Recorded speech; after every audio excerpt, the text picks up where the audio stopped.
Hi மக்களே, வாங்க road கடை முட்டை காளான் செய்யலாம். எப்படி செய்யறதுன்னு பார்க்கலாம். 1 பாக்ஸ் காளான், 2 கைப்பிடி கோஸு, 2 ஸ்பூன் மைதா மாவு, 2 ஸ்பூன் கார்ன்ஃப்ளவர் மாவு, 1 ஸ்பூன் கடலை மாவு, மிளகாய் பொடி, கரம் மசாலா, மஞ்சள் பொடி, இஞ்சி பூண்டு பேஸ்ட்டு எல்லாத்தையும் கலந்து விட்டுட்டு காளானை நல்லா பிசைஞ்சு வச்சுட்டு எண்ணெய் ஊற்றி பொரிச்சு எடுத்துக்கலாம்.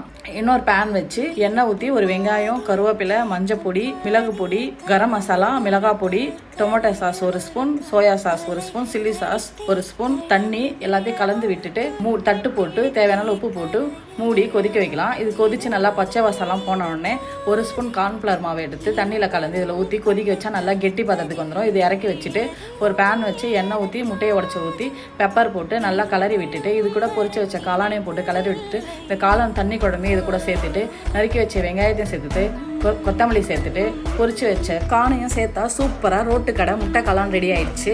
நீங்களும் ஒரு முறை ட்ரை பண்ணி பாருங்கள். லைக் பண்ணுங்கள், ஷேர் பண்ணுங்கள், கமெண்ட் பண்ணுங்கள், மறக்காமல் சப்ஸ்கிரைப் பண்ணிவிடுங்க.